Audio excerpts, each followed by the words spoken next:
This is the Cover 3 podcast. My name is Sterling Bennett, host of 49ers Access. Alongside me today is Dre from Dre Area Sports, Aaron from 49ers First Takes, and we have a special guest. It is Mike from Fourth and Gold. Going to get into the return of Brock Purdy and Ricky Pearsall last Sunday against the Arizona Cardinals, then preview this Monday's matchup against the Panthers, and also get into some trade talk regarding Brandon Aiyuk and Mac Jones. But Dre, Aaron, Mike, how we doing today on a Friday leading into Week 12 of the NFL season?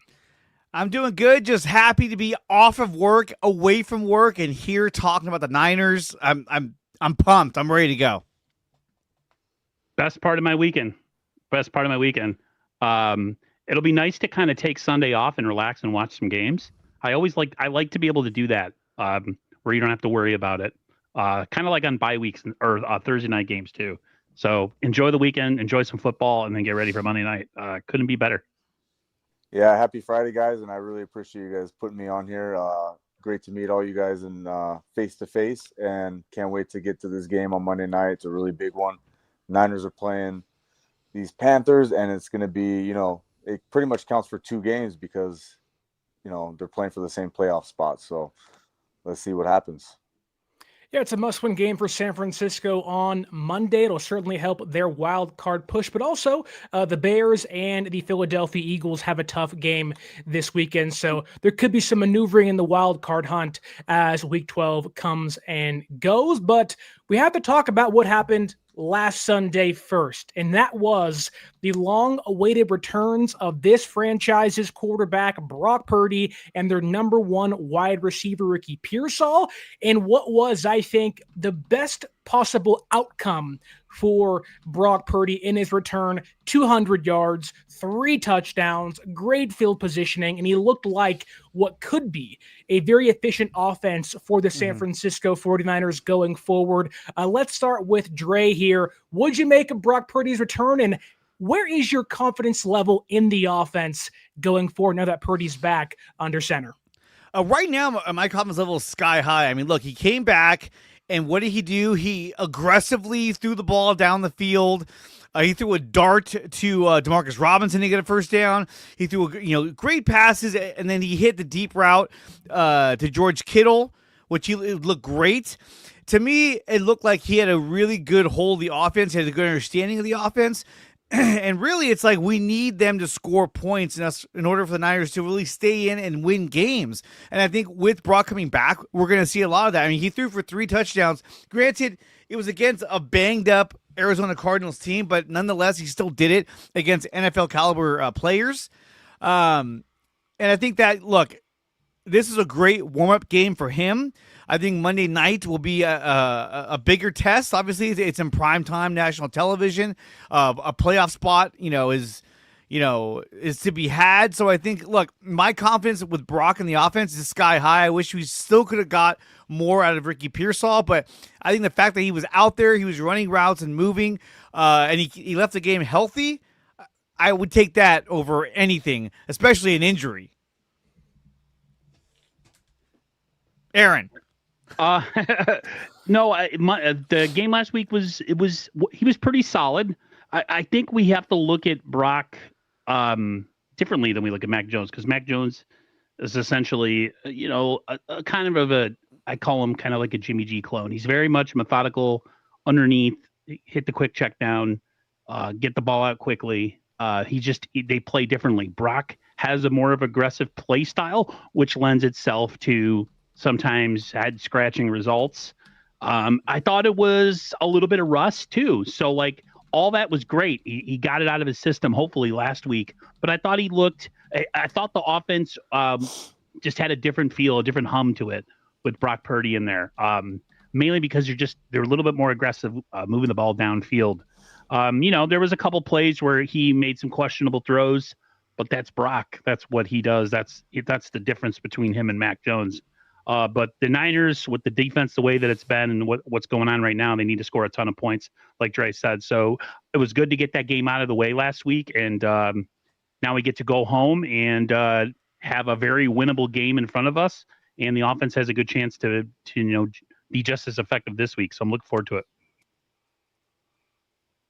Mike.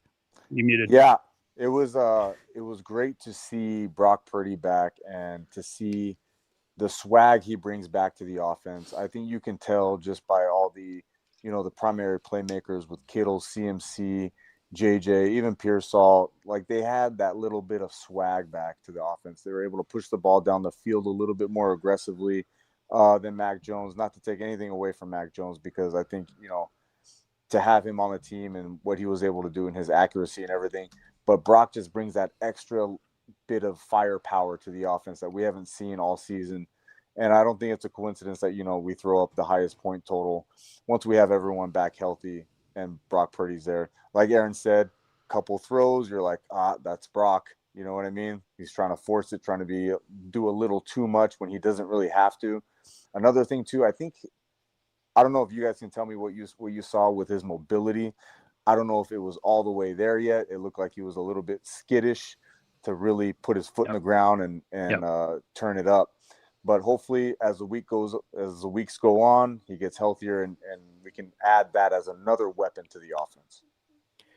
Yeah, I think the way I would describe Brock Purdy's return in regards to what the offense looked like during Mac Jones's time as starting quarterback was you went from underdog to the top dog now with your franchise quarterback under center. You have a team that was scoring 22 points per game and now an offense that can hopefully score 28 points per game as the year goes on.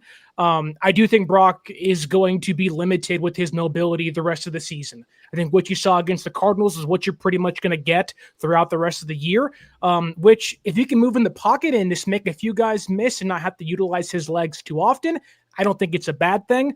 I also think that Brock throwing on the run may be hindered the rest of the season, which to me tells, or what I would tell Brock is like, hey, just make the play, hit the check down. If it isn't there, throw it away. And I think you did see Brock learn from that, or at least kind of settle into his role as a game manager of some sorts when they had a big lead later.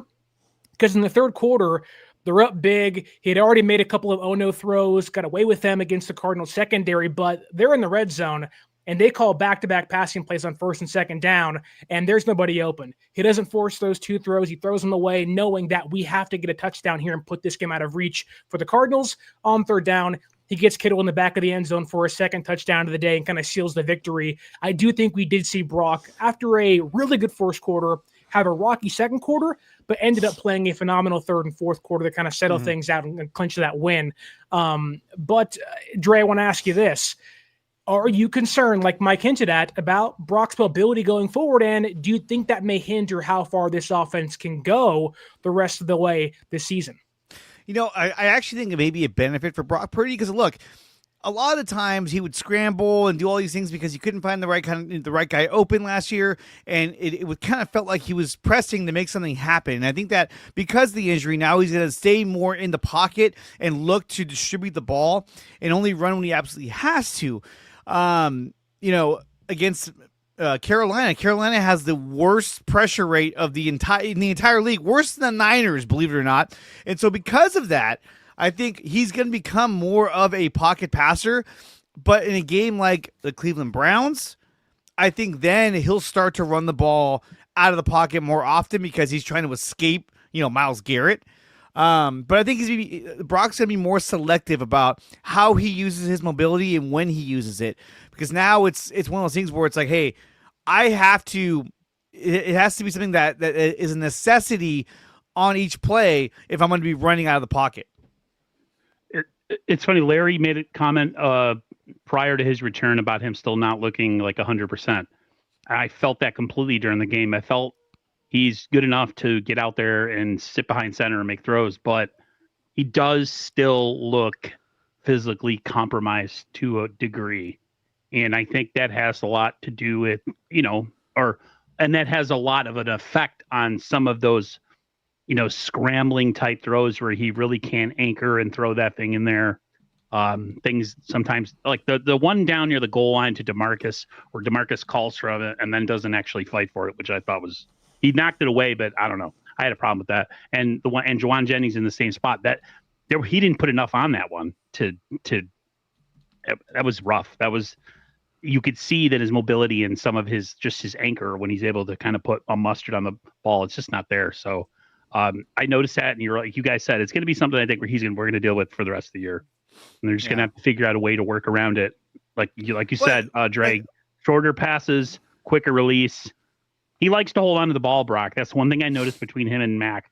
The difference. Brock likes to wait, whereas Mac is like super immobile and essentially like an anchor in the pocket. So I think Brock is more comfortable in the pocket, more comfortable than Mac Jones. I think Mac Jones, based on his past experience, he wants to get rid of the ball faster because he's been behind bad offensive lines that have really just led to a lot of sacks. Even this year, I mean, we saw him just getting pummeled against the Rams and against the Cardinals, and still the guy kept fighting, but it feels like he's more tentative. He's more like, I gotta get rid of this football, while Brock is like, no, I'm gonna stay here and I want to get the ball downfield as opposed to going for the check down. And there were plenty of plays where I saw McCaffrey open for a check down that he would pass up because he wanted to drive the ball down the field, which could be a good thing, but also could be a detriment to the team if he's not careful with the ball. Yeah, Mike. Absolutely. Yeah, absolutely. I think, hopefully Brock, his toe gets a little bit better going up against this Carolina Panthers, one of the worst defense pressure rates in the league, because he's got Myles Garrett coming up, and dude's going to have to – he's got to put his track shoes on, because this offensive line is not going to be able to hold up, and Brock is going to be probably forced out of the pocket and probably forced, to run around and make some throws, and, we'll see how he holds up with that. But, like you said, if he does hold on to the ball a little bit longer, part of that could probably be because his – wide receivers don't have the most speed, the best separation.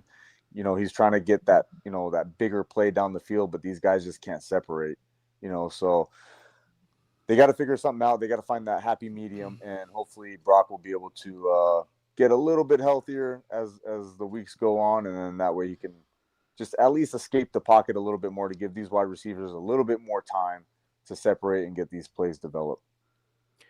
We have a $2 super chat from Cam's dad, number one, not to cover up Mike's gorgeous face there in the bottom of your screen, but it says he loves how Brock could throw it away at first. Now, he's obviously being tongue-in-cheek there, but I do think Brock living to fight the next down is a big factor into maybe being able to continue his playmaking ability while not forcing some dangerous throws downfield. But if you're going to make some dangerous throws downfield, it feels really good to have your number one wide receiver back in the fray to hopefully catch those balls. Unfortunately, Pearsall had one catch for 0 yards against the Cardinals last Sunday, but going forward, I don't know about you guys, I'm expecting Pearsall to pick up some steam and maybe as soon as Monday have a really big impact in a victory this season. I know it wasn't a big output day, and there are some fans out there that would say that if you're this team's number one guy, you have to produce like it. The same thing can be said for A.J. Brown in Philadelphia, but I still love Pearsall. The route running is still there. There was a couple plays on film where he was open. The timing was a little bit off. I know Johnny Dell was hitting that a lot during his breakdowns of last Sunday's game, but would you make a Pearsall's return, Mike? And how do you view his progress going forward? Well, I am just a little curious of why there was just such a lack of connection between Brock and Purdy. Maybe because, Pearsall wasn't able to practice a lot with him. But then if you heard Kittle after the game talking about how he had a crazy week of practice and they were connected and he was making these wazoo catches and all that. So I was just really kind of confused of why Brock didn't really look his way, really at all, or, the lack of opportunities that Pearsall got. But like you said, I think this game coming up is going to be a big game for Pearsall. I don't think they're going to go back-to-back games, with shutting Pearsall out. So I expect to see Pearsall and Purdy connect pretty big. And considering that this defensive line that they're playing against is dead last in pressure rate, it should give Purdy time enough to get the ball to Pearsall and let him, use his slick route running to be able to get some big plays down the field. Aaron? I'm not one of those people that likes to force feed receivers, and whoever is hot on that day is who's hot. So I wasn't really reading too much into the last game. with Pearsall not really being a factor. It's just the way that things kind of broke in that game, and I felt all things considered, with Brock being out as long as he was out, Kittle and Juwan have always been kind of guys he likes to throw to anyways. I think everything with time and maturation and him feeling a little bit better, a little bit healthier, a little bit more comfortable, because he was out a long time, man. And so, yeah, I'm not overly concerned about the lack of connection. Hopefully they can do something in this game with not having any rush coming after him, and he can just kind of stand there. There were times last week where Brock had a lot of time, and it made good things happen. So I'm looking forward to it. I'm not really overly reading in too much into the lack of connections last week.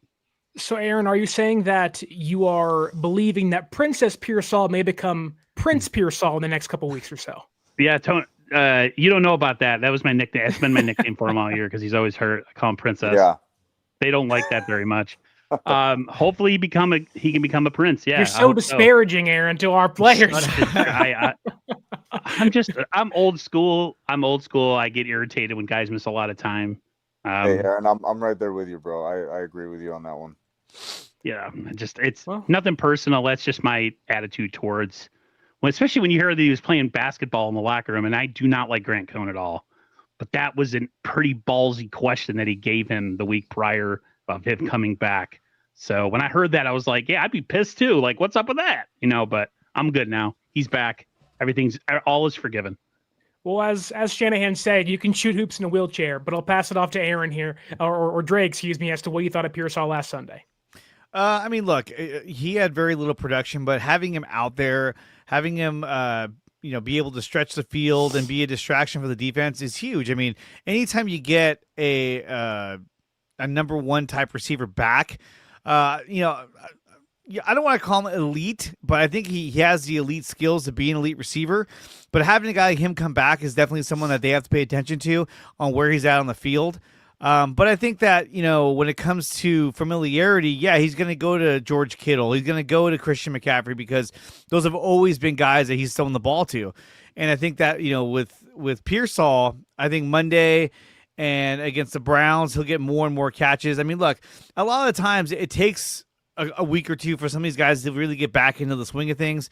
Sometimes when they're elite superstar players, they can come right back. But it really, in any sport, it takes them a little while to kind of get back into the swing of things. We've seen it in baseball, we see it in basketball, and we're seeing it here in football with Ricky Pearsall. But I think he's going to be a really, really good receiver. I know a lot of fans are saying, "Oh, this guy's a bust. He's always hurt, princess." But I think that. When healthy, I think this guy could be. He has all the skills to be a number one receiver for this team. Feel targeted. Yeah, I don't. I don't think it's a. Fred Warner played on a fractured ankle all last year. I don't know. Hey, it's fair. Just kidding. I think it's okay for Pearsall to take a backseat for George Kittle on a heater, who has caught 19 of his last 19 targets for 183 yards and 3 touchdowns. If that connection continues throughout the rest of the year, Pearsall can have 1 catch for 0 yards the rest of the game because Kittle and Purdy have just been in lockstep really ever since 2022. But if your second-year wide receiver is taking a backseat to that, I don't think it's ever a bad thing, especially if it works and you're scoring 21 points pretty much in a snap of a finger. But let's table the Brock Purdy Pearsall stuff for now, because I don't know why it's happening, but entering week 12, we're getting some Niners offseason talk in the thick of the wild card race and a playoff hunt. Let's talk about the offseason, which doesn't really sound logical, but I don't control the media, so here we are. Let's talk about Mac Jones, because I don't think it's crazy to say that Mac Jones saved San Francisco's season. He played really good in the absence of Brock Purdy, albeit the offense was, let's say, less vertical in their approach against opposing defenses. He did enough to win you a handful of football games, keep your season afloat, and give Brock Purdy and the returning Ricky Pearsall a chance to elevate your offense to newer heights and hopefully a better seeding in the NFC playoff picture. That said, because he played so good in the absence of Brock Purdy, some fans here in San Francisco and others in the media have said, stick with Mac Jones. a former first-round draft pick of the Patriots a handful of years ago in 2021, has revitalized his career. But because of that, now you have Jones under contract through 2026, and now the media believes he may fetch a high-end trade pick compensation in next year's draft if San Francisco entertains the idea of trading him. So I'll ask this question first. Should San Francisco at least entertain the idea of trading Mac Jones during the offseason, knowing how important he was to their season in 2025? Dre, what do you think? Yes, absolutely. I think that for a team that's so invested in next year's draft, a team that didn't make a move at the trade deadline because they wanted to hang on to their draft picks or early round draft picks for next year's draft, I think when it comes to Mac Jones, look, he's done a fantastic job, throwing for over 2,000 yards, 13 touchdowns, 6 interceptions. He helped carry this team when Brock was down. But look, would I love to have him on the team next year? Yes. But would I love to get a second-round pick for him, if not more? Absolutely. And I think that with Mac Jones, you're going to have a lot of teams out there.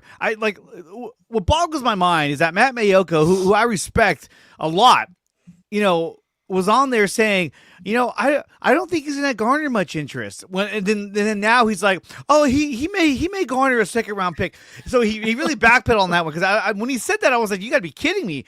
Yes, he is going to garner interest from other teams. I can say right now, the Minnesota Vikings, I can guarantee you, are watching his tape right now thinking, you know what? We did it with Sam Darnold. This guy can be the next Sam Darnold. You think they want to go out there again with J.J. McCarthy? No. Whoa, you mean 9? 9. That's crazy. Oh, dude, what a joke of a nickname and an alternate ego. But Dre, go ahead, continue. I'm sorry. Explain the alter ego. Why is he called 9? Is that a connotation about something else about him? No. It's his jersey number, first off. Yeah. Let's not read too much into that. You can go into very dark places. Yeah. But Jeez. For whatever reason, I guess he believes that he kind of gave himself that nickname of 9 because after wins and in fourth quarters, his clutch gene takes over and he goes to a dark place. And I'm like, dude, you are 5-4 this year, and you look terrible. You cannot give yourself nicknames when you're a second-year quarterback playing like a replacement level 1. But that is the lore behind the 9 nickname. Drake. I mean, look, J.J. McCarthy. He's thrown for 842 yards, 6 touchdowns, 8 interceptions, a quarterback rating of 26.5. He missed some time, but still, that's not good. And so, it's not a guy who takes care of the ball. It's not a guy who's managing the offense. I think they're probably saying, hey, look, if we get a guy like Mac Jones in here, we put McCarthy on the bench behind him for 1 year, 2 year, whatever we can get out of Mac Jones, that's going to be great. We saw what he did in San Francisco. We saw how he carried that team with all the injuries they had on both offense and defense. So I think that Mac Jones will definitely garner interest from other teams because, look, teams are always desperate for a quarterback. They're always looking at, like, hey, look, how can we get a quarterback in here? And not to mention, this is a former first-round pick in Mac Jones. So, yes, he will definitely garner interest, and I think they should trade him. Because, for one, I don't think Mac Jones wants to sit on the bench for one more season. He proved this year that he can lead an offense. He could be a starting quarterback. Now, is he going to be a great starting quarterback? I don't know. The verdict's still out on that. He didn't play the whole year. But I think he showed enough, just like how Jimmy Garoppolo showed enough for the Niners to go out and get him. So, yes, I do think they should trade him. I think there will be interest for Mac Jones. And if I was John Lynch, I'd be looking to trade him, especially close to the draft. Okay. Aaron?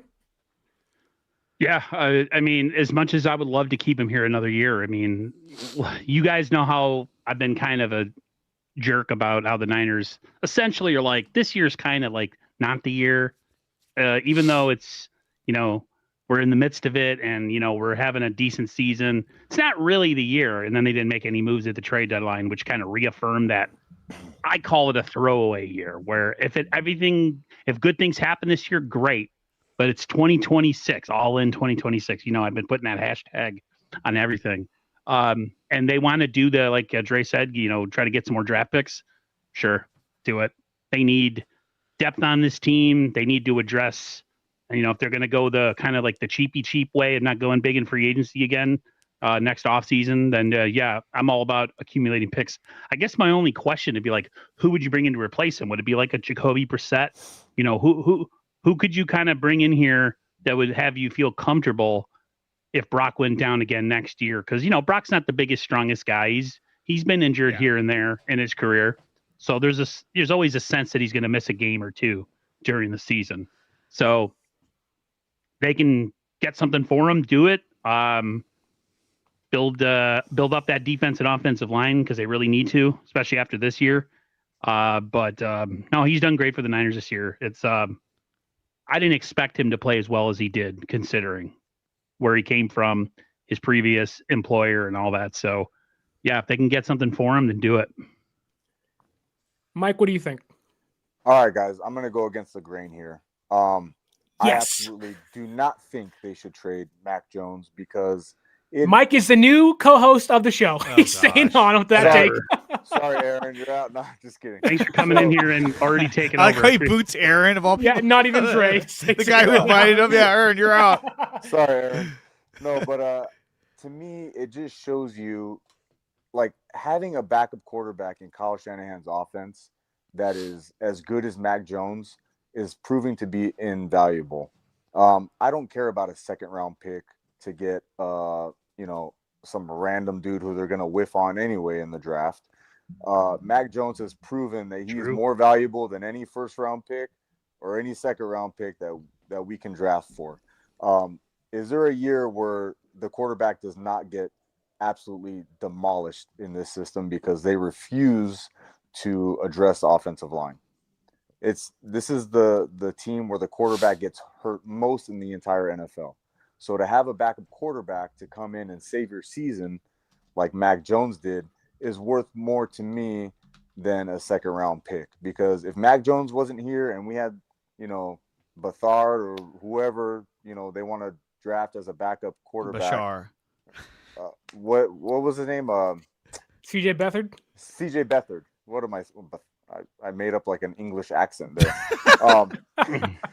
Or even like a Brandon Allen. I mean, if he was here in place of Mac Jones, we would not be where we are right now. It'd be over. It'd be like, well, there it went. We'd be doing a pre-draft special on this show, talking about who we're gonna draft instead of hey, we're in the wild card hunt. So to me, that proves more invaluable. And especially if they don't want to address the offensive line, then you have to have a very, very good backup quarterback because Brock Purdy is going to get hurt. It's proven over and over again. Kyle Shanahan gets his quarterbacks murdered. Now, if you want to trade Mac Jones to a team that wants to give you a player swap for like a left tackle, all right, cool, let's do it. You want, instead of a first round pick, trade me your left tackle. You can have Mac Jones. Yeah, I don't know if left tackle will be the target, knowing Trent Williams is probably coming back next year, but I think improving the offensive line would be a big help, whether it's Brock Purdy or somebody else playing quarterback. I mean, there's a lot of people saying that Trent Williams, this is it. He's done. Yeah, and if you listen to Larry, I heard you guys talking. He's like, they're going to be worse next year. I don't know that. I get the concept of they're going to be worse next season because they're going to be older. But that doesn't mean they're going to be bad. Look how good McCaffrey is. And still you have people saying, well, I think he's lost a step. No, he's having a phenomenal season. So I don't know. But to me, that concept is like, look, yes, they're going to get older, but that doesn't mean they're going to get worse. I just don't get that. Aaron, you feel like you have something to say? Yeah, see, I understand why Larry said that because, it was the stream that he had with Sterling. This perception, or we were watching Larry, not Sterling, but go ahead. Yeah, thank you guys for not watching my channel on the stream. I watched it on Larry's channel, and I dropped a super chat. Oh, I'm not paying him. Are you crazy? No. This whole mindset of like punting on a season in the midst of a season, even if you're not saying it, it's implied that like it's really next year we're worrying about. And I just think that's dangerous thinking. But if that's really the mindset that they're going with, regardless of what they try to spin it as, yeah, I want compensation. If that is your plan, and your plan is get better through the draft, we're gonna outdraft everybody with our insane pro football drafting skills, then yeah, bring in a draft pick for him. Because I don't know, there's this whole thing this year with like we're in it but we're not. It's really about next year's mindset that is kind of just like permeated through the organization. Right. So let's kind of shift the conversation, because I think there is something to that. And you have to ask yourself this, and I think I'm trying to kind of find my way through the water about the same question I'm going to ask you guys too, is because Mac Jones has proven to be so valuable to San Francisco this year. He saved their season. Like, you can't dispute that. He saved the year. And so I think that in itself may make him, like Mike said, invaluable to the roster. If Brock Purdy misses a couple games next year, which has happened in the last 2 seasons, you may want to have a high-end backup quarterback. You can't tell me teams like the Vikings, who I know aren't playing good football, but they're in the playoff hunt still, wouldn't have loved to have Mac Jones. The Bengals, albeit their defense is terrible, wouldn't have loved to have Mac Jones over Jake Browning early in the season. Like, you just can't tell me that's incorrect. And so if Purdy, who misses maybe a couple games per year, if you can kind of, I guess, float or stay somewhat competitive with Mac Jones as your backup and risk losing him in 2027 and get a compensation pick back, why would you trade him away this year? And I get it, Aaron, you're going back to the whole point of you're somewhat punting on the year. I wouldn't go that far, but I get where you're coming from with it. Why would you not trade Mac Jones? Why wouldn't you want to maximize your draft capital in return? And I think there is something to that in regards to this quarterback class, quite frankly, sucks. It's Fernando Mendoza, and he may go top 10, and that's it. He may go number 1 or number 2. Which he's having a good year, Indiana, but the odds would say there's 5 other teams looking for a quarterback, and Mac Jones becomes the next guy on the board, and that can net you something big. I just don't know what team is giving you a second-round draft pick for Mac Jones. Now, Tim Kawakami said maybe a conditional third that can become a second if he leads the team to the playoffs the next year. And if that's the case, there is one team I have in mind. It's in the AFC North, and it's the Pittsburgh Steelers. They love being average. Aaron Rodgers is probably gone after this year. You give me a conditional third-round draft pick that can be a second-round draft pick once Mac Jones leads you to 9-8 and you go to the playoffs, sign me up for that. You have a second-round pick in the high 20s. You'd have 3 picks in the top 50. I would do that. But then going back to Mike's point, can you risk losing Mac Jones? Do you believe in Curtis Rourke that much? Is there some guy in free agency you'd like to sign? And I think that's the kind of conundrum you find yourself in as to who is Mac Jones more valuable for? The San Francisco 49ers in 2026 or an opposing team next season? How can you not put respect on Adrian Martinez's name? The guy was a UFL MVP. But look at this. I mean, like, when you look at the unrestricted free agents going into next season, right? Obviously, there's Daniel Jones. He's probably not going anywhere. The Colts are going to retain him. Anthony Richardson is probably going to get traded. Who knows? Who cares? He'll be a Jet. He'll be a Jet. But when you look at when you look at who's out there, right? I'll throw some names at you guys and let me know what you think. Marcus Mariota. That's a name that could be a backup quarterback. He's mobile. He's terrible. He's not that good. Great Oregon, though. Zach Wilson. Kenny Pickett. Case Keenum. He's still playing. He's going to be a free agent. He's also 37, so probably not. Let's see. Trey Lance. Carson Wentz. For Trey Lance. No, these are all free agents. They're going to be free agents. Carson Wentz actually wouldn't be that bad, I think. Carson Wentz, I thought, looked terrible when he was out there. Very inaccurate, overthrowing a lot of players. Offensive line also sucks. Give me maybe they should sign Winston. You eat dubs out there in the Bay. Sam Howell, Tommy DeVito, Gardner Minshew. I mean, look, it's not a very deep class. Malik Willis. I know he beat the Niners, but still. Jake Browning. So a lot of these guys aren't like the cream of the crop. They're like, oh, okay, well, there's that. I think Kenny Pickett is intriguing, but then again, he hasn't started for anybody in the past 2 seasons, so this guy probably is a big nothing burger. So I would say, look, out of all these names on there, possibly Zach Wilson, but he's kind of a head case. I think a guy like Marcus Mariota will probably be a safe bet because he's been a backup quarterback for pretty much his entire career. So I think he could fill in that role. Obviously, there's Jimmy Garoppolo, who would never come back here ever again. Mitch Trubisky, which didn't even know he was still playing. So again, Josh Allen's back up in Buffalo right now. He is. So again, when you hear all these names, right? None of these names really stand out to you like, oh, that's the guy that could replace Mac Jones. Now, look, Kyle knows how to rehab quarterbacks like none other, right? But none of these guys stand out to you. So then you ask yourself, well, wait, maybe we hang on to Mac Jones for one more year. Now, if Mac Jones says, hey, I want to be traded. Like, I feel like I've earned the right to ask you guys to trade me because I want to be a starter somewhere else. That's a little different. There is speculation from Tim Kawakami as to he signed a 2-year deal, kind of helping San Francisco help him out of like, I'll do 2 years. If I play and maximize my value, you trade me to somewhere else where I can start. So might be onto something there, Dre.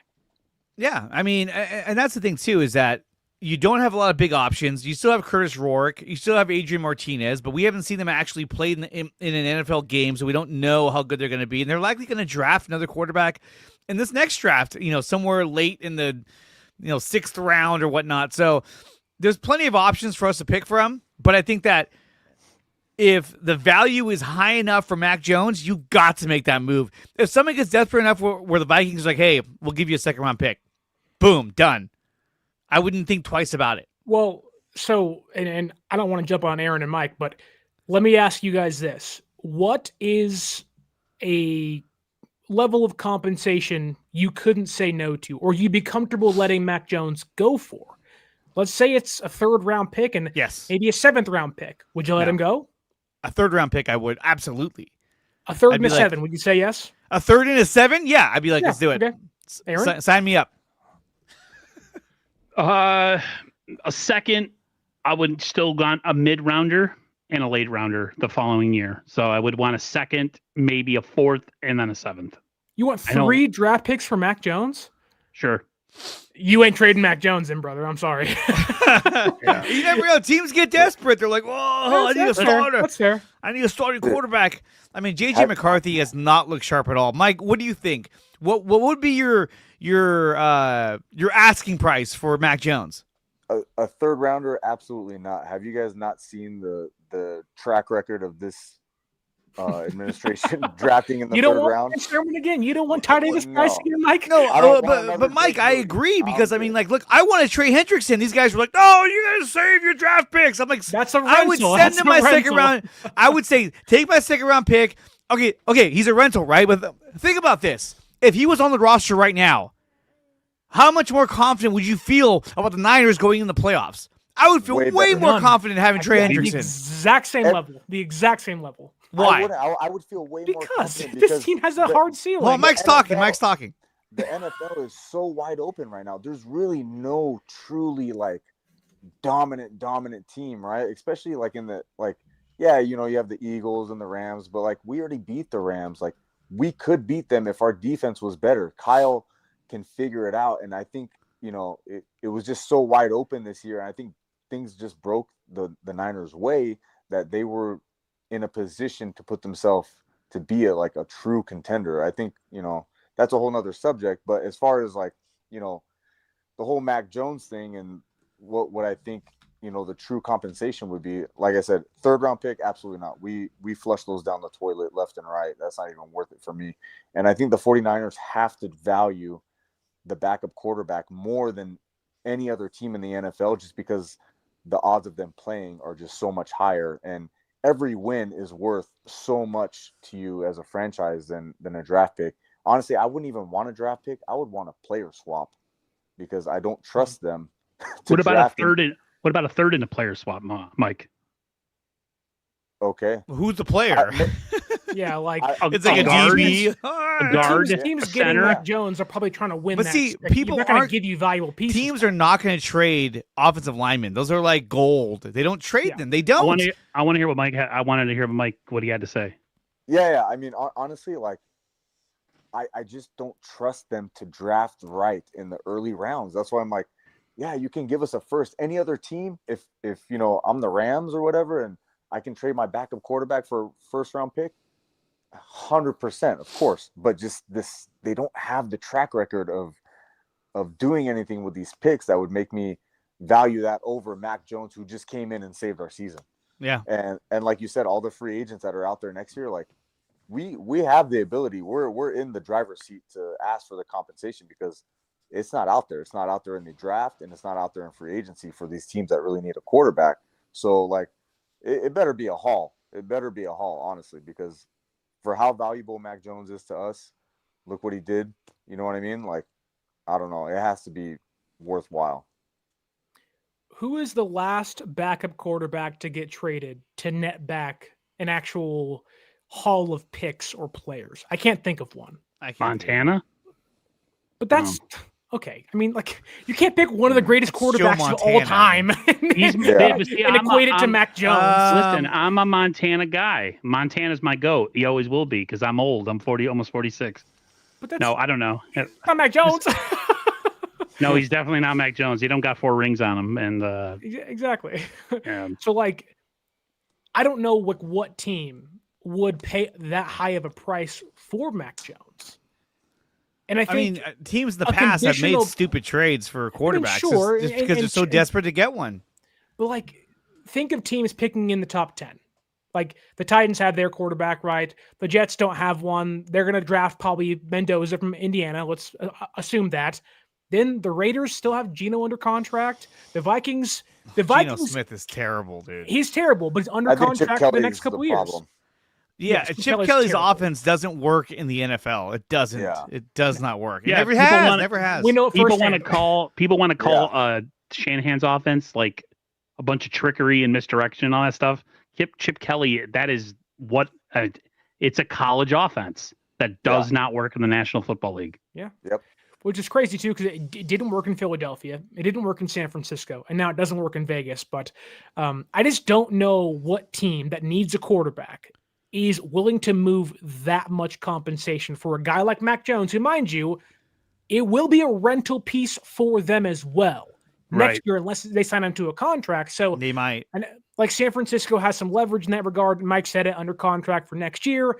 You may have some leverage. The quarterback class isn't good. The free agent class isn't good. So you can kind of hold Jones to a higher value than most off seasons. But I just don't know. Like, Tennessee isn't getting a quarterback. The Colts have a quarterback. Pittsburgh may be somewhat eager to get Mac Jones, but I think the Vikings make the most sense because they got J.J. McCarthy. They want to develop him, right? I mean, he was a first-round pick. Well, then he needs to play.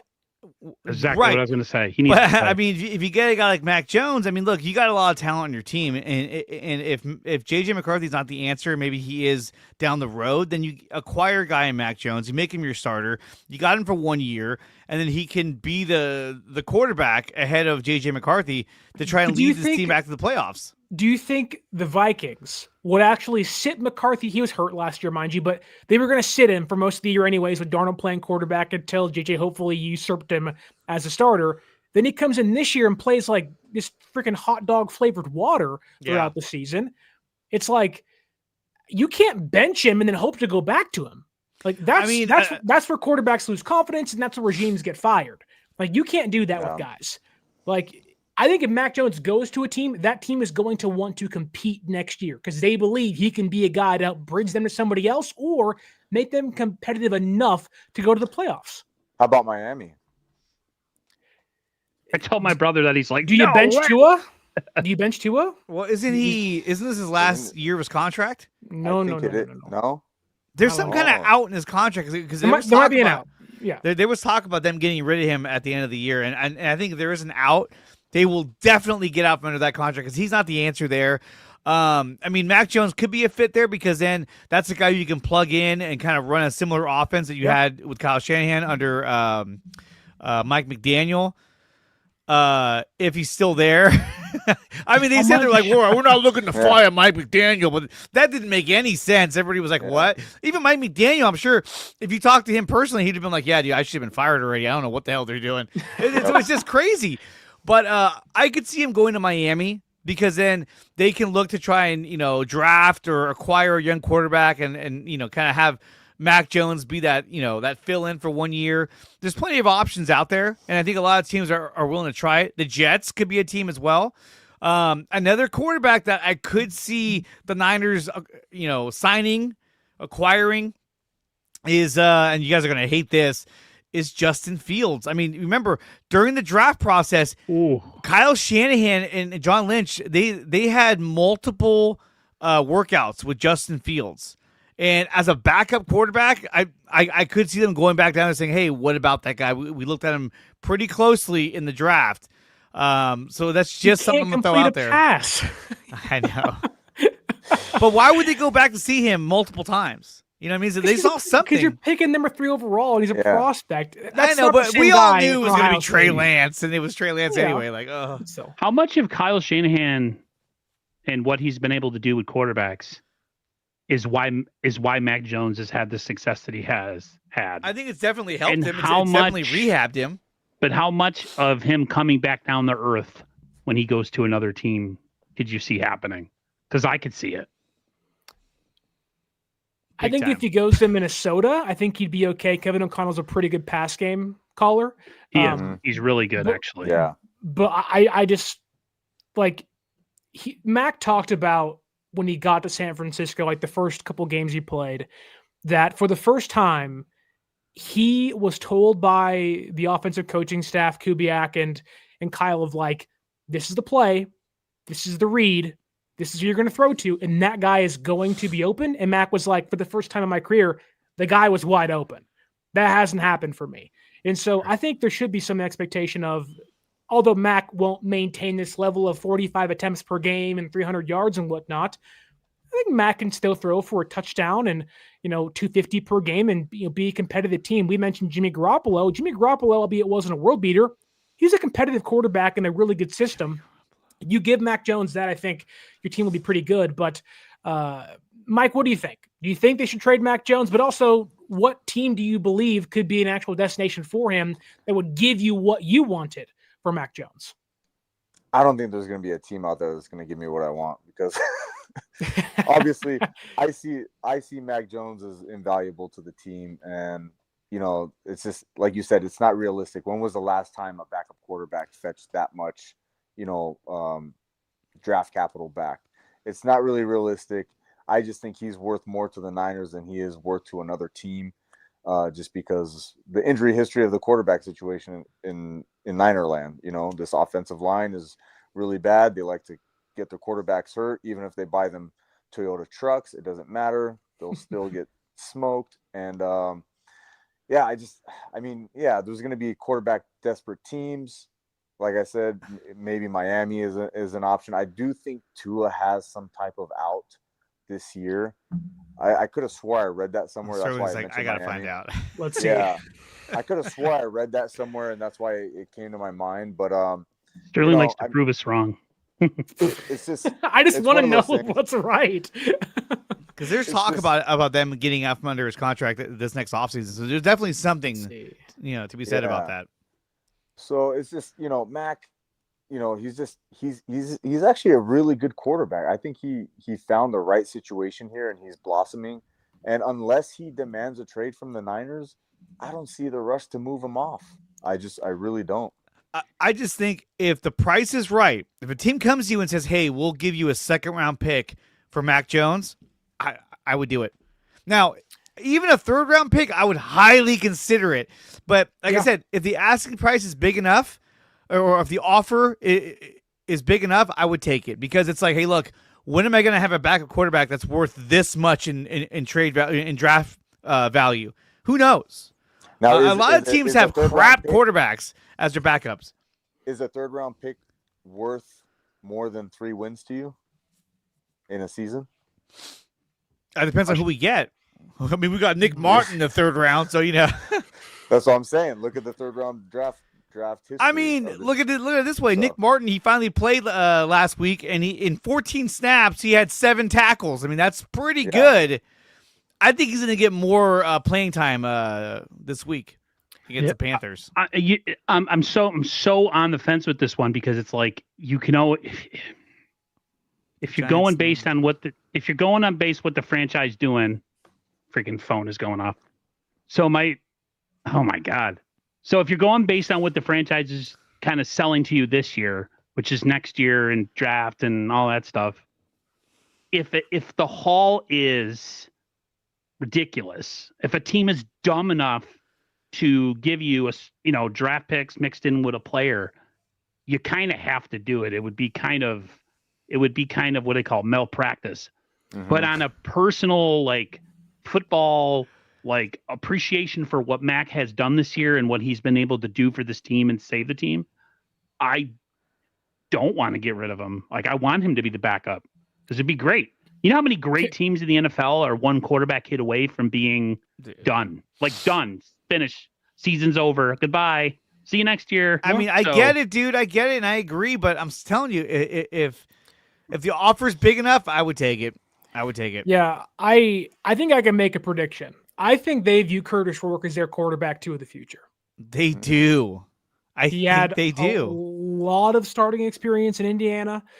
Pre-Fernando Mendoza, played 5 years in college. He's 26 next year, coming off an ACL injury. He'll have an entire year to kind of grow in the offense behind the scenes and kind of work with Kyle in the meeting rooms and the quarterback coaches and whatnot. And I would not be shocked at all if Mac Jones is traded for a 3rd-round draft pick next or during the offseason. Whatever that pick is earmarked for, we have no idea. It could be a hit, it could be a miss. That's the draft in itself.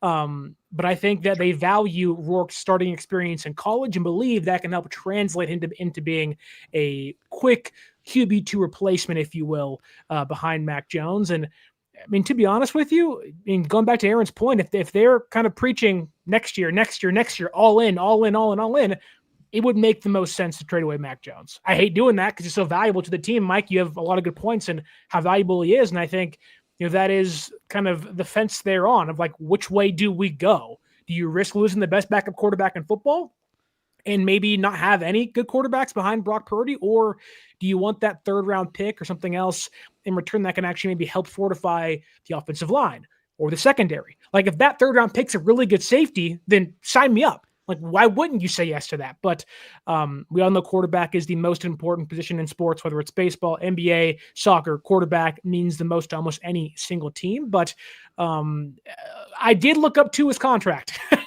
to give us some information.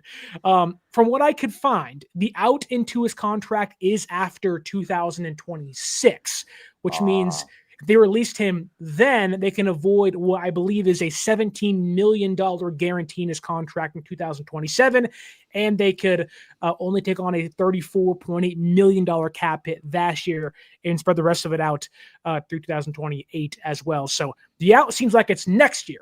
But Next I year. mean, yeah. Look, we talk about a 3.5 man front. We talk about, getting a 3rd-round pick, possibly a 2nd-round pick. The thing is that, like, if we're able to land another, another guy to help out our defensive line. I mean, look at last night. You want to pass? Will Anderson and Daniil Hunter combined for 4.5 sacks, 17 pressures, and had 36.1 pass rush win rate. The Niners have had that in like all year. Like our number 2 leading sack leader is Nick Bosa. He hasn't played since week 3, and so it's kind of like, man, if I get a 2nd-round pick and I can get a guy like a Will Anderson or somebody else, that's, I mean, come on. But will they? That's but the will question. they? You never They know. won't. Are they going to take Jake Moody again? I don't know. We got Matt Gay. Hey, we might need a new punter. I don't know if I feel really good about Morstead. So He might retire. He's so old. He's going to retire. He's probably going to retire. Let's stick on the pass rush before we get into the Aiyuk trade stuff, because Aaron wanted to dive into what John Lynch said today on KNBR, because as he rolls his eyes, he has been rather upset with the pass rush and the inactivity by the front office to help fortify that position at the trade deadline. That's where me and Dre agree, is just like inactivity and a big need. Whatever. John Lynch essentially said that in a roundabout way that he saw the lack of sacks against the Cardinals when Brissett dropped back about 50 times last Sunday, and that was somewhat concerning to him.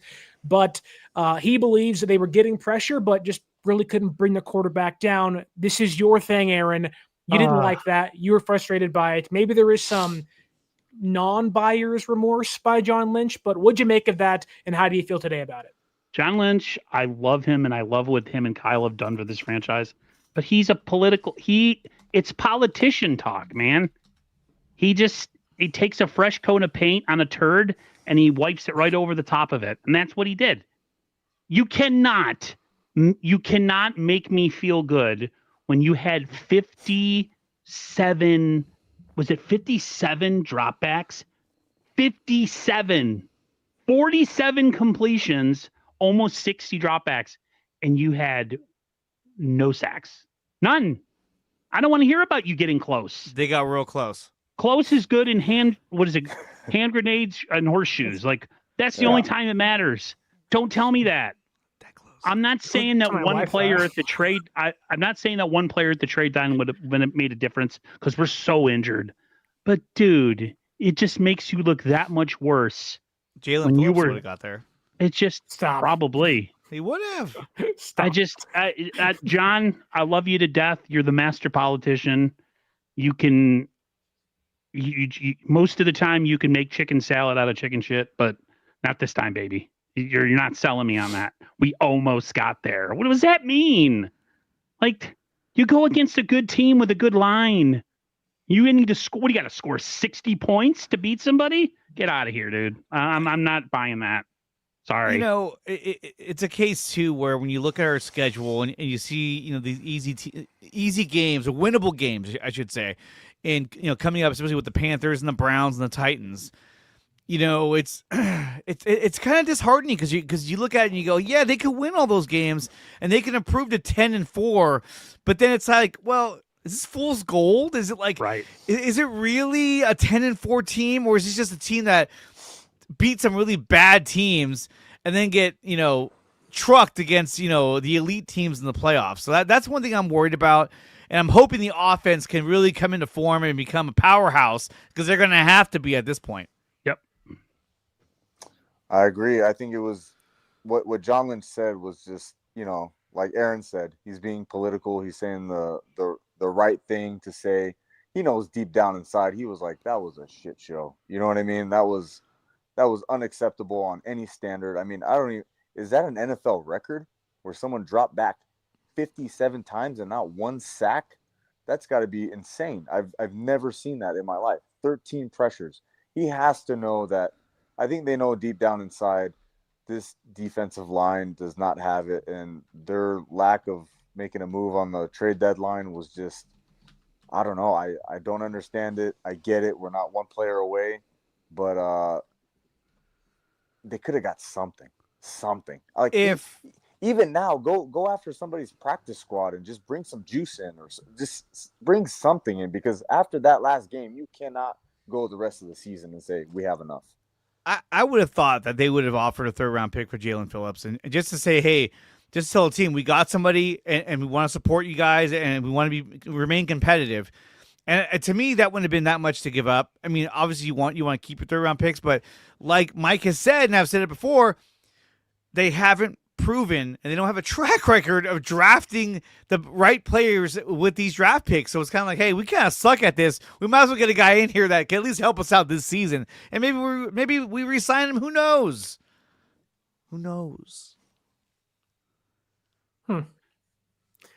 I know you disagree, but I'm just saying, man. Like, no, you're having Jalen Phillips. Okay, aside from Trey Hendrickson, having Jalen Phillips on this team, I'd feel a little bit better about our pass rush and our defense having another guy on the defensive line. That would have been like, hey, at least they did something. Yeah, like you'd feel better about it for sure. Rush the passer, like that has proven. Bryce Huff is all alone. He's just like, whoa! And Keon White he's not very fast. He's just like a big guy who's, he's doing a good job, but still. Remember, what was their pressure rate against the Cardinals? Do you have those numbers? I can bring them up right 47 completions. They tied an NFL record last week. Well, I mean, but look. Bryce Huff had a 20% pass rush win rate. Elliott had a 12.5. White had a 8.3.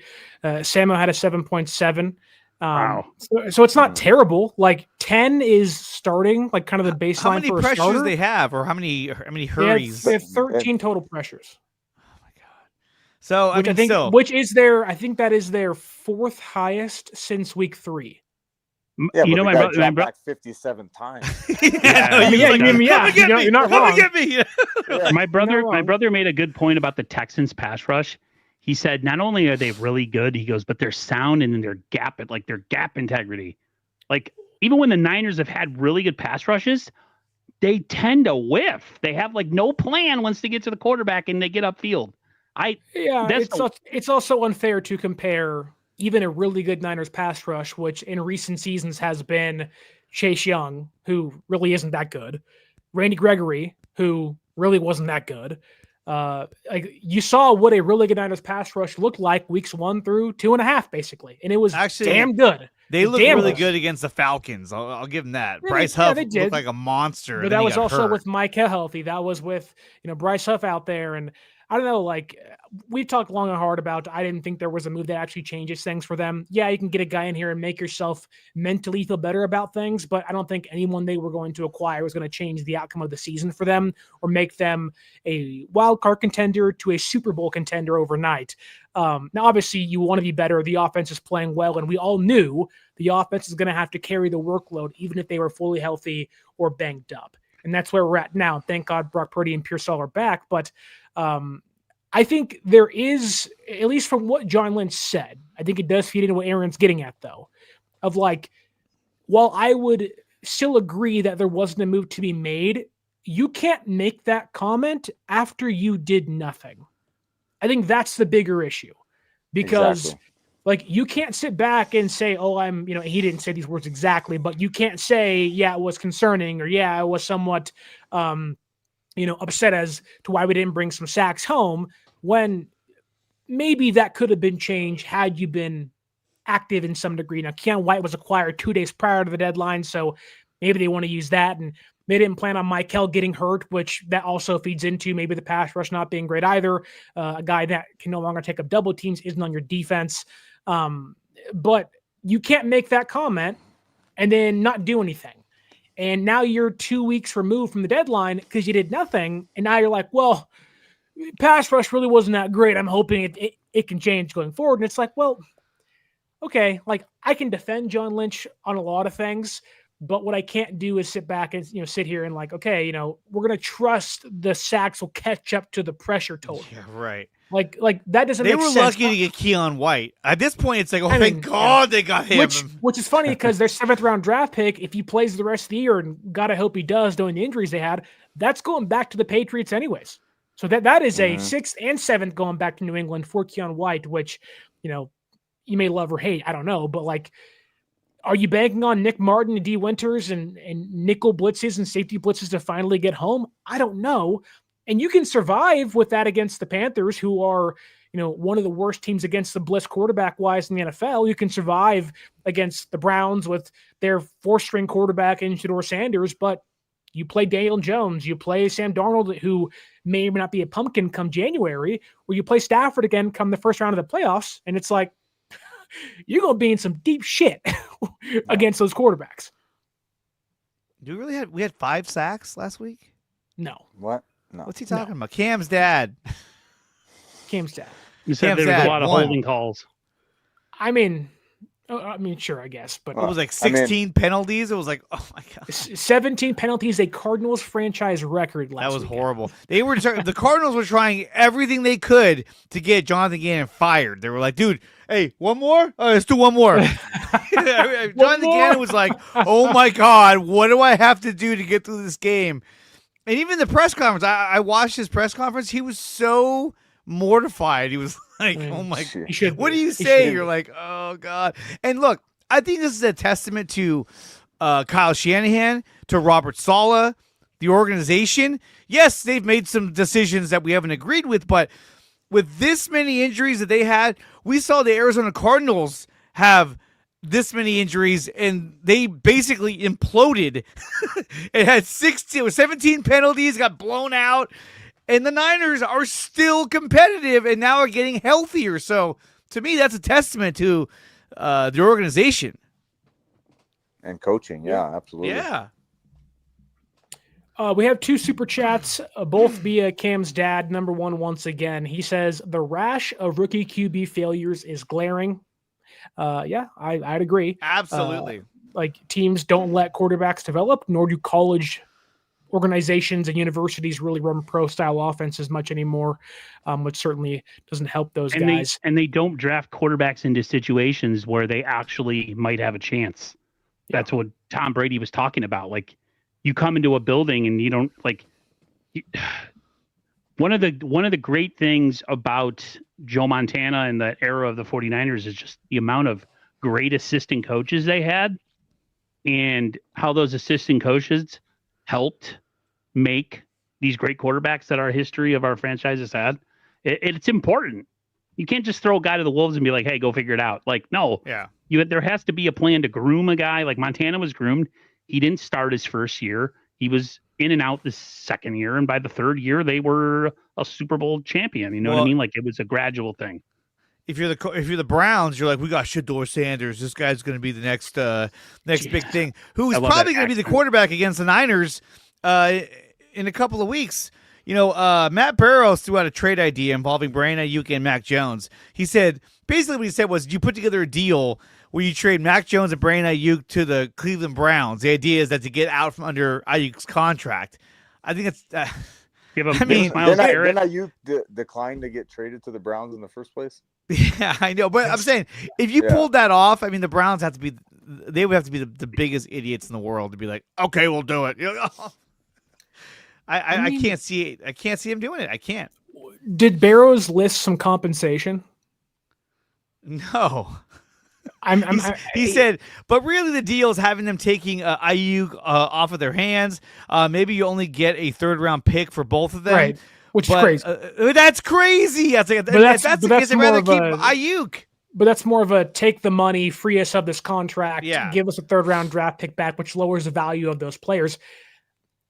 Obviously, I hate that for San Francisco. Excuse me. You can probably get a fourth-round pick back for Brandon Aiyuk today, and you can probably get a third for Mac Jones back today, and you can walk in the next year with a third and fourth-round draft pick on top of what you already have. But for Cleveland, I don't hate that if I'm Cleveland. I get Brandon Aiyuk and Jerry Jeudy and Harold Fannin Jr., and I get an actual competent quarterback, although I'd fire Kevin Stefanski. That guy's he's got to go. He's got to go. But okay, let's kind of turn this back around into the Brandon Aiyuk trade discussion. And I want to get Aaron and Mike more involved here. I know me and Dre are hogging the mics right now, and I want to pass on the ball. And we'll start things off with Mike, because Tim Kawakami had an article released earlier this week via the San Francisco Standard. And in that article, he mentioned that San Francisco has been trying to trade Brandon Aiyuk for a while. They didn't like the deal when they signed it. There may be some resentment towards the wide receiver at the moment from somebody in that front office. We don't know who it is. It's like a masked figure. We don't know who that person is, but they don't like the deal they made. And he says they can trade Aiyuk during the offseason and save themselves, I believe, if I can find it, what he called roughly, I think it's like $26 million guaranteed, something along those lines, and save some money in return.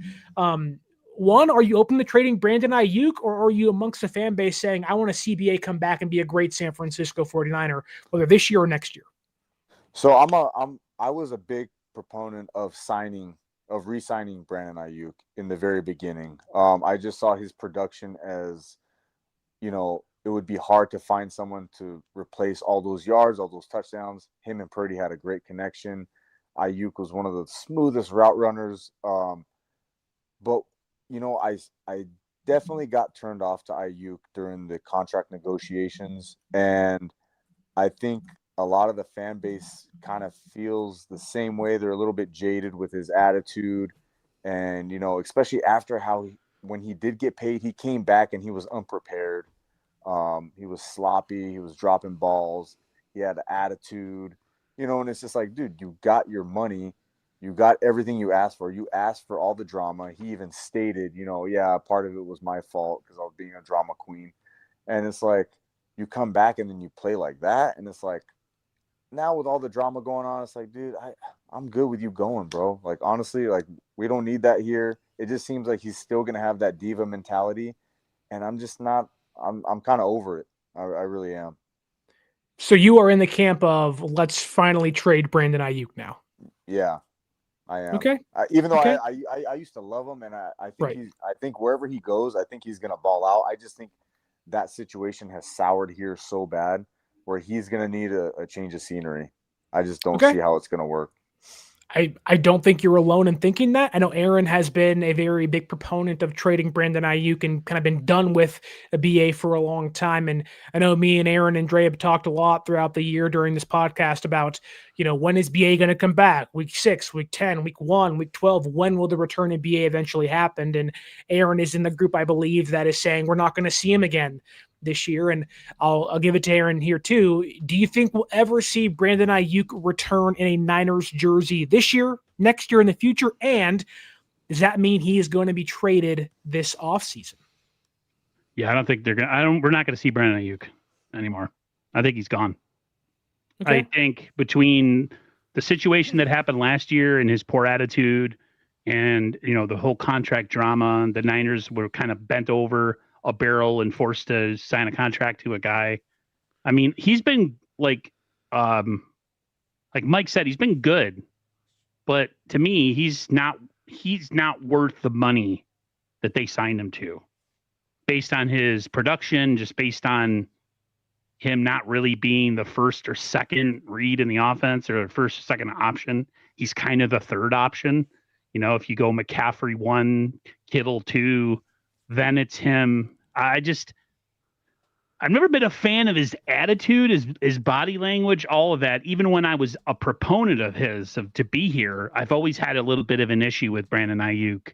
And if Pearsall shows some things in this second half of the season, as we get towards the playoffs, that just reaffirms my decision that they got what they needed, or they have what they need in Pearsall in this offense, and they're probably going to draft the receiver in the draft next year. You can almost guarantee it. You ball everything together, and then he's coming back from a pretty significant injury. Like, how productive is he really going to be? How long is it going to take him to ramp up before he's actually part of this offense where you can actually count on him? You put all it together, and it's just like, hey, if we can get some compensation for him going into the offseason, and we can clear the books of that kind of money, and maybe, who knows, maybe they use that money and they go sign a free agent that we don't expect them to sign next offseason, which would be incredible, like a pass rusher or something. I don't know. Yeah. All that being considered, I think he's played his last down as a 49er. I personally don't want to see him back. I think they're fine. I think they're fine without him. Okay. So yeah, I'm good with him not coming back at all as a 49er. Dre, before you jump in, I just want to add there is so much context in this Brandon Aiyuk saga. Whether it's San Francisco not offering him a contract before the draft, refusing to trade him, kind of sitting on their hands and watching his price tag skyrocket as the offseason progressed, which probably led him to asking for more money, which in some ways kind of opened the door for his diva-ish ways to be on display throughout the offseason of like, had you been proactive, maybe he's under contract for $28 million per year, not 30, and you can avoid the entire holdout. But they also had him as a free agent in what has become one of the biggest wide receiver free agent classes of all time, and how many contracts were given out that year. But Aaron mentioned he does not even want to see Brandon Aiyuk come back this year. Dre, I'll give you that question. Do you think it is wise for San Francisco to bring Brandon Aiyuk back to either aid his trade value, or do you say shelve him, let's not see him again, wrap it up, lock, stock, and barrel, and we'll call it a career on Brandon Aiyuk's tenure in San Francisco in the offseason anyways? I think if he's healthy enough to play, I think you bring him back after the bye week. I think that's a viable option. Obviously, if you bring him back, you have to make a move. Who do you cut? You got what? You have Watkins, Jordan Watkins. You have Juwan Jennings, Ricky Pearsall. Who else is there? Sky Moore, Robinson, Kendrick Bourne, and DeMarcus Robinson. So one of them has to be inactive. Probably DeMarcus Robinson, maybe Kendrick Bourne. I don't know. But it seems like Bourne has more is a little more favored in the locker room, especially with Kyle Shanahan. So, but you have to make a move when he comes back. So that's going to be another challenging effort that you got to figure out. But I mean, you're talking about a guy in 2023 and 2022 had back-to-back 1,000 yards receiving. He had 7 touchdowns in 23, 8 touchdowns in 2022. I mean, the guy was really, really good. Now, granted, we barely saw him last season. He looked like shit, and then he got hurt. So I think, look, if you want to be competitive in the playoffs, I think you have to test out, can you get back on the field and can you make a difference out there for the offense? And on top of that, if he does come back and look good and it has good games, then I think it adds to his trade value. Now you're just trying to trade him based on his numbers in 2023 and 2022. Like, look what this guy did. This is incredible. He's fully recovered. And so his value may go down based on the fact that he didn't even play this season. So I think, look, John Lynch said the plan all year has been for him to play. So I think that they are looking to try and get him back on the field. There's been a lot of talk because they're like, oh, we haven't really seen him at practice, but they keep saying, like, no, the goal is to get him back on the field. And I think, again, if you can get him back, that's another huge asset for San Francisco for the offense. Mike, Aaron, do you guys believe that Aiyuk can, if he returns this year, whether it's week 16, week 17, whatever it may be, do you think his return, because I don't think his trade value can get any lower than it is right now. Yeah. Do you think that's the case, or do you think there is a possibility if he returns and looks like he did in 2024, pre-injury, sluggish, slow, dropping the football, do you think there is a chance the Niners are worried that if he comes back and stinks, that they can't trade him at all during the offseason? Mike, what do you think about that? I kind of think so a little bit, because look what happened when he just missed training camp, the year before. He 100%. came back and he was horrendous. He looked nothing like the player he was. And so now you take him from having a catastrophic injury to his knee and missing, a year and a half of football. What is he going to look like when he comes out on the field? His trade value, I think, would tank, honestly. So maybe their aspect of it is, hey, let's just keep it. Hey, his injury's coming back. He's fully recovered. Now we can trade him, because we don't want him going on the field. And then who knows what kind of stunt BA will play on the field and antics. And you know what I mean? It's just like, let's keep this guy shelled, hidden, so he can't open his mouth and talk to the press and, give interviews after games and all this stuff. I don't know. I think, like I said, I think this ship has crashed, and it's a really ugly marriage that they have right now. And I think both sides might be looking to get out. Yeah. What do you think about that? Yeah, I agree with him. And then you look at the fact that, like you said, like his attitude, what antics could he possibly try once he comes back? I think teams, if they're going to make a trade for next year, then there's going to be medicals on him. They're going to do medicals in the offseason to see out where he is. So it's not going to be like a team's just going to trade for him and like, oh, I'm going to give you only a 6th round pick because he's coming off a catastrophic injury. If they go and they look at his medicals and he's fine. So I don't know. Are the Niners, my question is, because he hasn't been around, people are like, he hasn't been around. Other players have been rehabbing and they've been around. He hasn't been around. Well, that's actually not true. He's been practicing in the morning before practice begins and media isn't there. So Okay. He is at the facility. So he has This been there. is not on the sideline with the rest of the team that has a chance to return throughout the week, as guys like Pearsall and Purdy have had the last few weeks or so. So he's been there. Okay, I didn't know that. It's good to know. No, I just think like it's one of those things where sometimes what happens behind the scenes is different than what, like, Macho Man used to say, than what we see on the video scope. Like what is actually going around the background and what's going on in the the facility, and like between him, John Kyle, in the front office. Maybe they just don't want to deal with him anymore, and essentially they're just gonna sit him out the rest of the year, and as soon as they can get rid of him in the offseason, they're going to do that. Because this always seemed like a forced marriage when they signed that huge deal. I mean, they liked him, And I appreciated him as a fan. I thought he was okay as a receiver. He was pretty solid. But for everything they went through during that contract negotiations and then the whole practice thing where he's acting like a petulant baby because he had the wrong shorts on, I'm just like, dude, you're supposed to be a leader on this team with the kind of money you're making. Exactly. What are you doing? What are you doing? Yeah. Now, I don't. His attitude and his way of doing things does not coincide with the way things are run on this franchise. I just don't. I don't like it. So, 100%. I mean, here's the thing, too, is that there was news today that the Niners are not planning on tagging Juwan Jennings, which means that they may not even offer him a long-term contract, which I don't think they will. So already you're looking at Juwan Jennings likely going to be gone at the end of the season. I don't think he's done anything this season that warrants you offering him a long-term deal. I don't. He's also a 7th-round pick as well. So now you're down Juwan Jennings.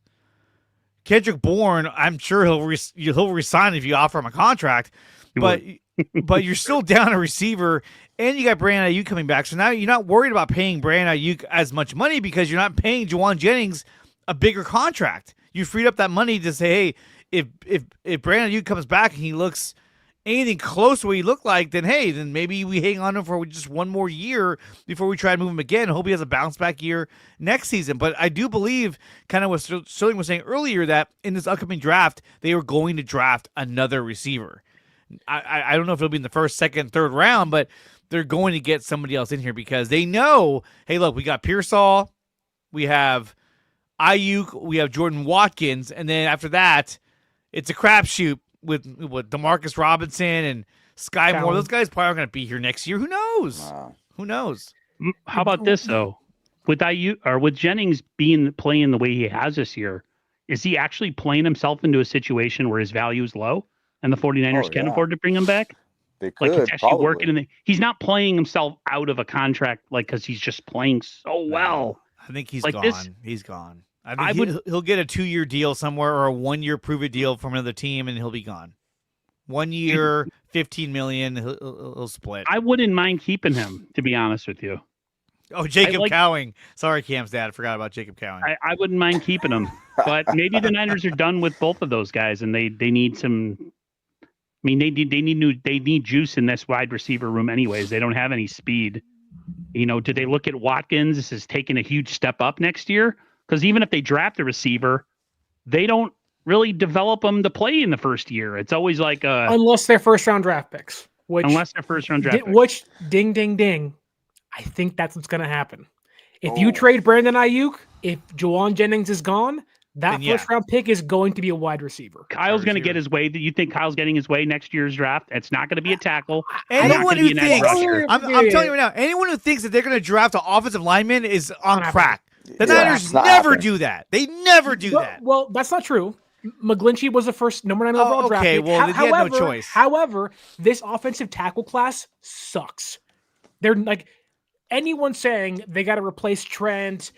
No, it's not happening this year in the first round, especially. Now, maybe round 2, 3, 4, 5, we'll see how the draft goes and if they like somebody and someone fits that system. They're not getting an offensive lineman in that first round whatsoever. I think you may see defensive tackle. That makes a lot of sense. Get more pressure on the interior with Michael and Huff and Bosa coming back. But I would not be shocked. I really would not be shocked if they go wide receiver in the first round, especially if you lose BA and you lose Juwan. You got to have a wide receiver that can be dynamic, and really a first-round guy this year is probably. But they have to be able to block too. That's the big thing. Is none of these wide receivers can block. Demarcus Robinson is not a good blocker. Sky Moore, obviously, no. Jordan Watkins, I don't think so. But like if you lose BA, which BA was a great blocker, and JJ is a great blocker, you need that wide receiver that can also block. Yeah, it's true. San Francisco is really particular with their wide receivers and their offensive linemen, which may in some way bring Brandon Aiyuk back to San Francisco next year. We know Kyle loves him to death. We know Kyle advocated to not trade him, ran up to John's office and said, no. He'll finally sign this deal. I don't know who in that front office has some disdain for Brandon Aiyuk, but if Kyle can somehow convince them to not trade him and you walk into next year with Ricky Pearsall, maybe 85% of what Brandon Aiyuk used to be, which might be wishful thinking, Jordan Watkins in year 2, Demarcus Robinson, that really isn't the worst room in the entire league. You have seen wide receivers come back from injury, albeit his was a very serious one, that being Brandon Aiyuk. Let's go in the round table here quickly. Do you think Brandon Aiyuk gets traded? And what would you be willing, like Mac Jones, to accept in return for him during the offseason? Aaron, let's start with you. Is Aiyuk gone, and what are you willing to accept to trade him? Man, I don't know. You guys have kind of talked me into changing my mind here. I'm going to stick with him being gone. Okay. And that being said, I think he fetches maybe a 4th-round pick for his services and maybe a mid-round pick the following year as well. And they move on from him. Unfortunately, I don't see it being, for some reason, receivers just don't go for a whole ton of high draft pick compensation. So, yeah, I think they move on from him, which makes me think they could hold on to a guy like Juwan Jennings, just based on that. If he could, it sucks, man, because now you hear you talking, and it's like, well, maybe he can mend fences. But if Kyle was really running up to the office, who's against him? Is it Parag? Is it Lynch? Is it both of them? Was this like a 2-on-1 situation? Like, who knows? One of those names. It's definitely Parag. There's definitely people in that organization that don't want him here. Well, and that's the thing. It's not the player. It's the money and the fact that he made them look bad. They lost that deal and they lost negotiations. And if you know businessmen and people in the front office, they do not like to look foolish and they do not like to lose. They are going to hold this over BA. They're gonna hold this vendetta because he made them look bad. And that's bad business from this front office. That's terrible look from the front office. Aaron, that's one of the reasons why they're doing this whole hard reset. Was of them getting punked out by Brandon Aiyuk's camp. Yep. They're like, screw this. We're not spending money on anybody. Kiss our ass. We're going to go draft everybody now. And like, how bad would that look if Brandon Aiyuk's contract was the catalyst of the need to reset and then you get rid of Brandon Aiyuk anyways? What looks worse? They look worse. Yeah. They have a ton of that on their face. They look terrible if that's the case. But Mike, let's go to you for a second. Aaron says Aiyuk's gone. Sorry, Aaron. What would you accept for Brandon Aiyuk? You said a mid-round pick, right? 4th-round draft pick. 4th-round draft pick, maybe next. Oh, go ahead. Sorry. No. I agree with Aaron. I believe, just based on his injury, his lack of production when he did come back after the negotiation, his little bit of antics. I mean, I don't see anything higher than a 4th-round pick that we would get in compensation for him. Honestly, just that contract is just crazy. Dre? I don't think they trade him. I don't. I think, which is fair. I think they're going to let Juwan Jennings walk. Jennings isn't like the best route runner. He's not fast. I think they drafted Jennings, and they've gotten more than they thought they would ever get out of a 7th-round draft pick. True. And is he going to be a guy they offer a 4-year deal to? No. I don't. They're going to let him walk, get whatever compensation they get for him leaving. And I think that, they're going to hang on to Brandon Aiyuk. Now, if they did want to trade him, I don't think you get a 3rd for him because he hasn't played. I think a 4th-round pick is the highest that you'd possibly get. I think the teams would offer you more like a 5th-round pick for him. And with that being said, I'd probably hang on to him. I mean, when you look at the contract situation on the Niners next season, I don't see anybody out there who I'm like, well, I'm going to have to re-sign this guy. I need to free up some more money. Let's see if we can get Aiyuk out of here. No, there's nobody. The only guy you could see would be Juwan Jennings, and I can tell you right now, they're not going to re-sign him unless he comes back for like a 1-year prove-it deal.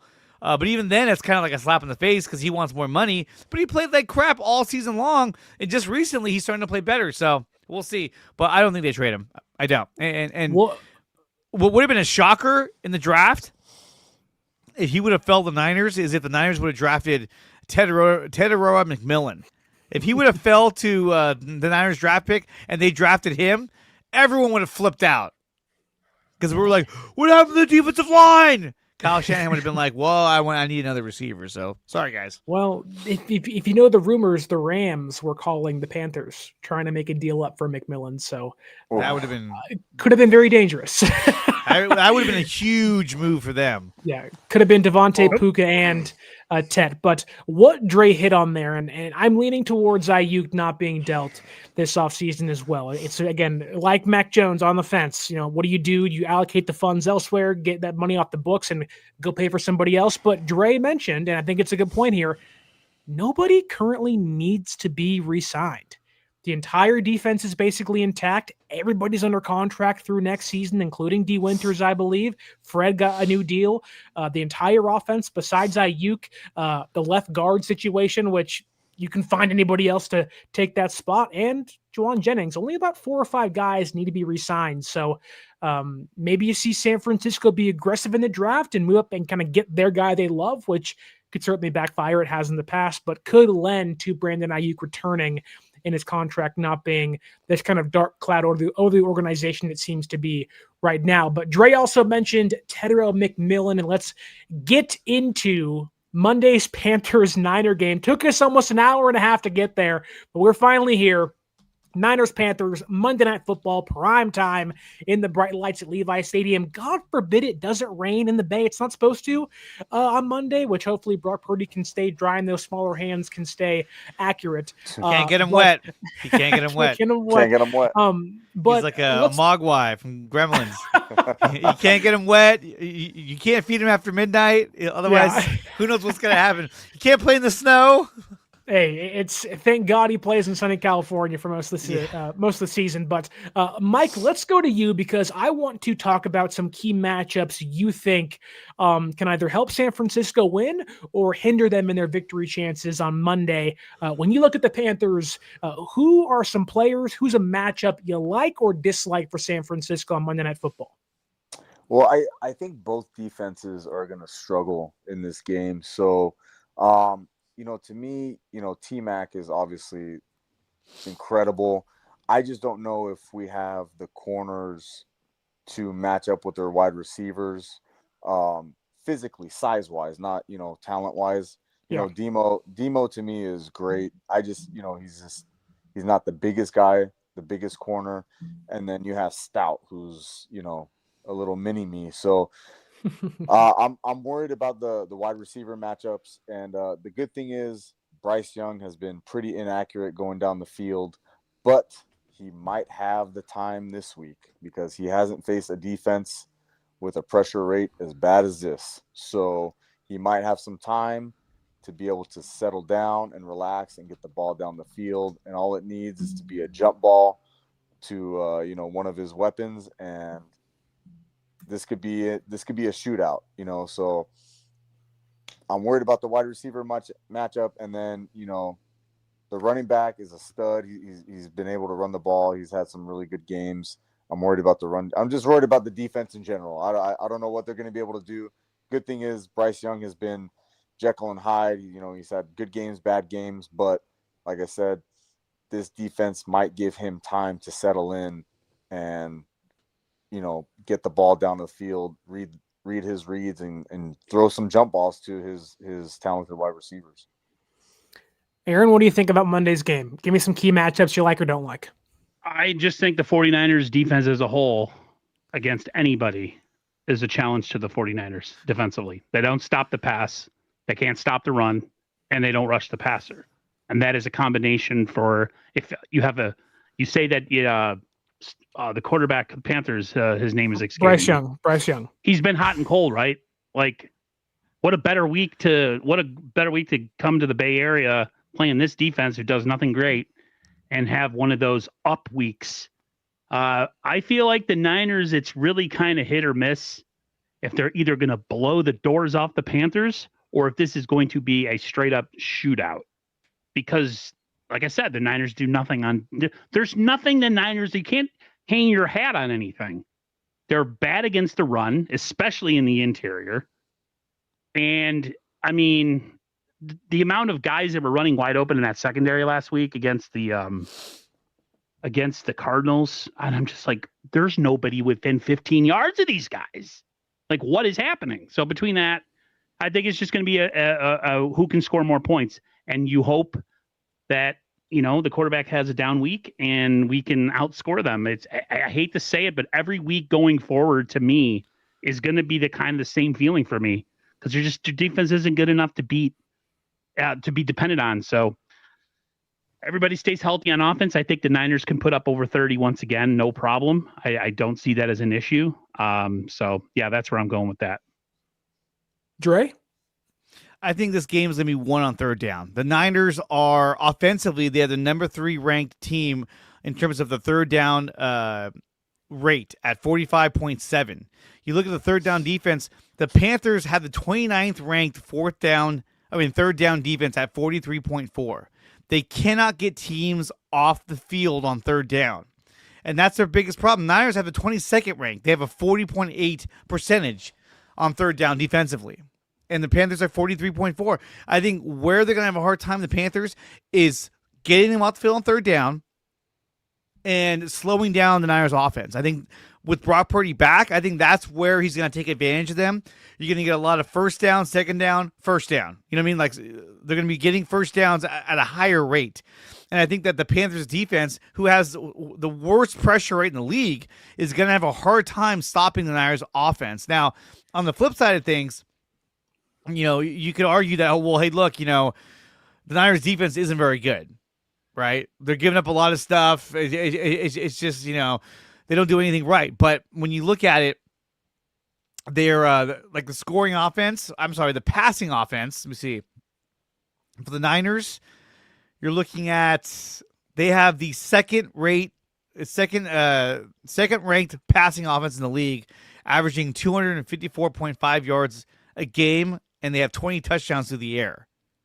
So I think the Niners will find a lot of success throwing the ball against this team. We've seen that Rico Dowdle, that his numbers have gone down the past weeks. And the Niners, what's one thing they've done a good job at is stopping the run. They didn't do it very well a couple of weeks ago. No Alfred Collins. That made a huge difference. But having Collins, Elliott, CJ West, CJ West and Collins alone have made a huge difference in stopping the run. And we saw that last week. So I still believe the Niners are going to shut down Rico Dowdle. I don't think he'll be a factor in this game. They're going to force him to become one-dimensional. The problem is that the Niners cannot get a freaking pass rush on anybody. So you have to hope that the big arms of Alfred Collins can bat down some of these passes from Bryce Young, because he's a little guy. He's as big as you and I out there running around. So the Niners are going to win this game. I have no doubt in my mind that they're going to win this game. You said that they stopped the run last week. They did. Did they just stop running the ball? Because they threw the ball almost 60 times. Well, I mean, they stopped running the ball, yes, but that game plan is a classic 49ers game plan. Score early, get a lead, make them one-dimensional. And that's exactly what they did last week when Brock Purdy came back. I think it's important to point out that despite, yes, the Cardinals having to pass the football to play some catch-up against the Niners last Sunday, in the team's what looks to be 12 rushing attempts, they had a total of 34 yards. So even when the Cardinals ran the football, which wasn't very much to Aaron's point, they weren't good at it either. And that may change against the Panthers, who Dowdle is a top 5 running back in regards to production this season. I do want to maybe...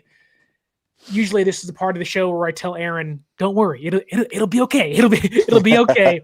and sometimes I'm wrong. And sometimes I have to kind of eat my own crow the next Friday, which has happened plenty of times this year so far. But I do want to point out the Panthers offense is terrible. Like, they're not, they're average. No, they're terrible. 13 points against the Jets, 9 points against the Bills, 16 points against the Packers, 7 points in a loss against the Saints at home a couple of weeks ago. And it took them an overtime session to score 30 points against the Falcons, who they lost their starting quarterback, who isn't great, Michael Penix, but Kirk Cousins couldn't put that game away, giving the Panthers offense multiple chances to come back. And on top of that, they are below 50% in the red zone this year. They're also below 37% on third downs this season as an offense. They're terrible. Bryce Young has thrown under 150 yards in 3 of his last 4 games. He's thrown 2 picks, fumbled 4 times, and been sacked 9 times. On throws 10-plus yards downfield, he's the 39th ranked passer in the NFL. You cannot play soft zone off coverage. Get in these receivers' faces. Yes. Give them some press coverage. Mhm. Do not let Bryce Young be able to have these guys open on checkdowns and whatnot. Again, on 10-yard throws downfield, the 35th ranked passer with an adjusted passer rating of 47.9. A 33.8% accurate rate in 7 turnover-worthy plays. That is a 6th most in football. Bryce Young, quite frankly, unless he's throwing to McMillan 8 times a game, which he does often and tries to, he sucks. He's the 36th ranked quarterback in football this year when blitzed. You blitz this guy, you play some upfront press coverage, you get in these guys' faces, and you attack the quarterback at will. He'll make mistakes, he'll turn the ball over, and if you can just, God forbid, get Jason Pinnock off the football field, get some Jair Brown bracketing McMillan, play Marquis Siegel for the love of God, and you're going to win this football game. I firmly believe that. Your offense can pretty much battle anybody this year as long as Brock Purdy's playing his best. I think San Francisco wins 31-17. Let's go to score predictions. Dre, what do you think? San Francisco wins, and what's the score? Since you took my score of 31-17, I'm going to go with 34-19. The Niners defense does give up points later on, but I think we're going to see a similar game to what we saw probably with I can't remember anymore. I think the game will be somewhat close early on, but the Niners will be able to pull away because their offense is healthy again. They have Brock Purdy as their quarterback. I think he's going to make a lot of right decisions. When you look at, 3 weeks ago, Dowdle ran for 130 yards, averages 5.2 a carry against the Packers, right? Since then, against the Saints, he averaged 2.9 and only had 53 yards rushing. Against the Falcons, he averaged 2.4. So if you're going to tell me that he's going to average more than that against the Niners, I don't think so. I think the Niners shut down the run game, make them one-dimensional, and I hope that we can get pressure on the quarterback because when it's 3rd and long, they have been horrible at converting that 3rd down. So I think that's the game plan for the Niners is shut the run game down, force them to 3rd and long, and get off the field. And then if they do that... And if they do that, then they're going to win this game. Like I said, my final score is 34-19. 34-19, that's Dre's final score. Mine's 31-17. Aaron, what do you got? I think last week I went 35-24 Niners, and it was 42 or 41-22. 2. Mm-hmm. So I'm going 49ers 38. I'm going the Carolina Panthers 21. Okay. I think the Niners defense, we're going to get a good idea either how good or how bad they are in this game, depending on how the Panthers offense either continues to suck, like you said, and their quarterback continues to suck, or we're going to see more of the miscommunication, lack of effort on the, in the pass rush where they just don't get close to guys. They got to tackle. I mean, the Falcons' defense is terrible. We've seen that already when the Niners played them. So to me, this is going to be a really telling game. I'm only going 21 just based on the Niners. They just can't get to the passer. They just can't. Yeah. They don't get near the passer. 21 points is like my default score if you can't get to the quarterback. It could get really high if they had an actual real quarterback and an offense that scares you. So I'm going 38-21. I think the Niners hopefully don't have to settle for any field goals outside of 50 yards this week because that could be a serious problem with Mr. Gay coming in to kick. So sorry, I knew you were going to react. So yeah, I'm going 38-21 49ers. Niners win, go to 8-4. All right, Mike, you're the last one on the list. What do you got for us? San Francisco win or they losing on Monday? No, I think they win this game. This is a game that they should win.